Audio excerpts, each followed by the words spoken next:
2026 সালের 4 আগস্ট পর্যন্ত সরকারি হিসাবে ডেঙ্গুতে মারা গেছেন 59 জন। একই সময়ে হামে নিশ্চিত এবং উপসর্গ ভিত্তিক মৃত্যু দাঁড়িয়েছে 849 জন। আর এই মৃত্যুর বড় একটা অংশই হলো শিশু। ডেঙ্গুতে কিংবা একটা প্রতিরোধযোগ্য রোগে শত শত শিশু যখন মারা যায় তখন কিন্তু সেটা চিন্তার বিষয়।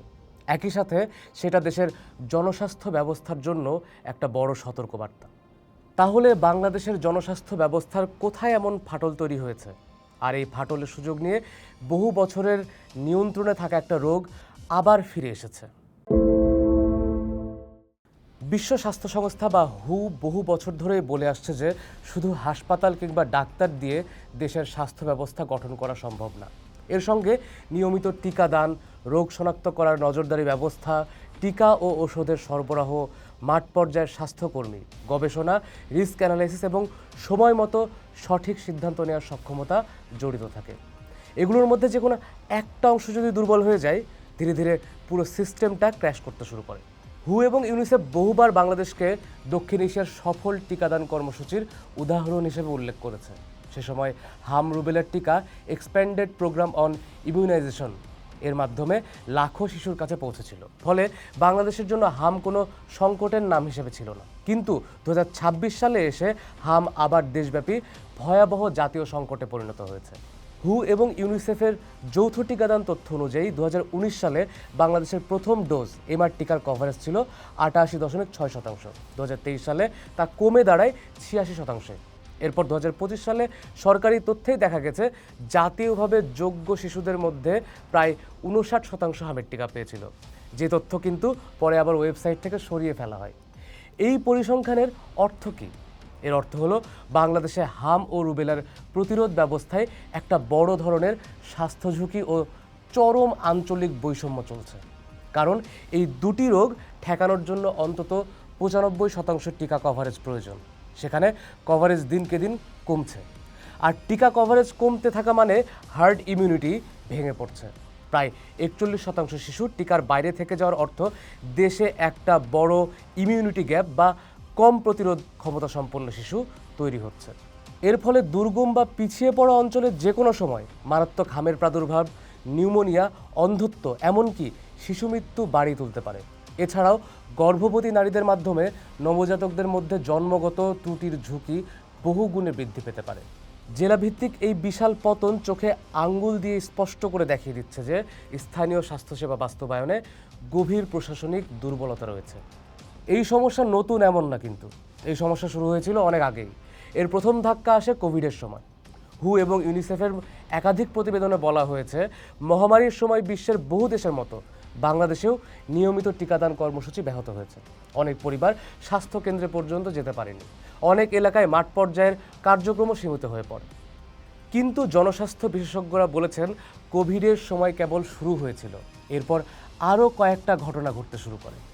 যেমন 2020 সালের পর আর কোনো জাতীয় সম্পূরক হাম টিকাদান অভিযান হয়নি।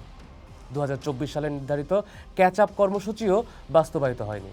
অন্যদিকে 2025 সালে স্বাস্থ্য, জনসংখ্যা ও পুষ্টি খাতের দীর্ঘমেয়াদী কর্মসূচি HPNSP শেষ হয়ে যায়। টিকা সংগ্রহ নিয়ে বিতর্ক থাকুক বা না থাকুক, তার আগে থেকেই তো নিয়মিত টিকাদানের কভারেজ ধারাবাহিকতা কমে গেছিল।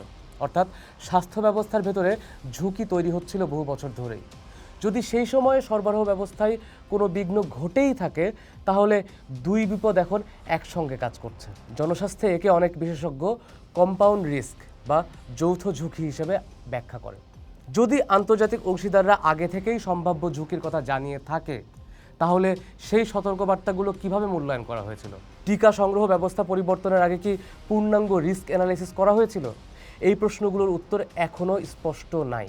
আর সেই কারণেই জনস্বাস্থ্য বিশেষজ্ঞদের একটা অংশ বলেছেন পুরো সিদ্ধান্ত গ্রহণ প্রক্রিয়া, সরবরাহ ব্যবস্থা, সতর্কতা এবং বাস্তবায়নের প্রতিটা ধাপ স্বাধীনভাবে পর্যালোচনা করা দরকার। এটা দরকার কারণ কোনো ব্যক্তি বা প্রতিষ্ঠানকে দোষী প্রমাণ করার জন্য না, বরং কোথায় দুর্বলতা ছিল তা শনাক্ত করার জন্যই একটা স্বাস্থ্য ব্যবস্থায় জবাবদিহি দরকার। একই ভুল আবার হলে তার মূল্য আবার মানুষকেই দিতে হবে। আর সেই মূল্য সবচেয়ে বেশি দিয়েছে কারা জানেন? শিশুরা। বিশ্ব স্বাস্থ্য সংস্থার পরিস্থিতি বিশ্লেষণ অনুযায়ী আক্রান্তদের প্রায় 91%ই 1 থেকে 14 বছর বয়সী শিশু। আবার অনেক শিশু 9 মাস বয়সে টিকার উপযুক্ত সময়ে পৌঁছানোর আগে আক্রান্ত হয়েছে। হামে মৃত শিশুদের প্রায় 1/4 বয়সই ছিল 9 মাসের কম, অর্থাৎ অনেকেই এখনও নিয়মিত হামের টিকা নেওয়ার বয়সেই পৌঁছায়নি। আরও উদ্বেগজনক তথ্য হলো আক্রান্ত শিশুদের 74% কোনো টিকাই পায়নি, আরও 14% মাত্র একটি ডোজ নিয়েছিল। আর এই সংকটের প্রভাব হাসপাতালের আইসোলেশন ওয়ার্ডের বাইরেও ছড়িয়ে পড়েছে। আন্তর্জাতিক রেড ক্রস এবং বাংলাদেশ রেড ক্রিসেন্ট সোসাইটির যৌথ জরিপে 12টা সরকারি স্বাস্থ্যকেন্দ্রে চিকিৎসা নিতে আসা 2746টি পরিবারের তথ্য বিশ্লেষণ করা হয়েছে। সেখানে দেখা যায় হামে আক্রান্ত শিশুর চিকিৎসা করাতে গিয়ে প্রতি 10টি পরিবারের প্রায় 9টিকেই ঋণ করতে হয়েছে। 61% পরিবার তাদের সঞ্চয় শেষ করে দিয়েছে। অনেক পরিবার ঔষধ, পরীক্ষা, যাতায়াত, এমনকি টাকার খরচ মেটাতে গয়না কিংবা জমি পর্যন্ত বিক্রি করেছে। জরিপে উঠে এসেছে রংপুরের এক মায়ের কথাও। সন্তানের চিকিৎসার জন্য তাকে ঢাকায় ছুটে আসতে হয়। সরকারি হাসপাতালে ভর্তি হলেও ওষুধ, পরীক্ষা, যাতায়াত, এমনকি থাকার খরচ মিলিয়ে তার ব্যয় হয় 70,000 টাকারও বেশি। আর এই অর্থ শুধু চিকিৎসার বিল না। তাহলে বোঝা যাচ্ছে একটা শিশুর অসুস্থতা অনেক সময় পুরো পরিবারের ভবিষ্যৎকে বদলে দিচ্ছে।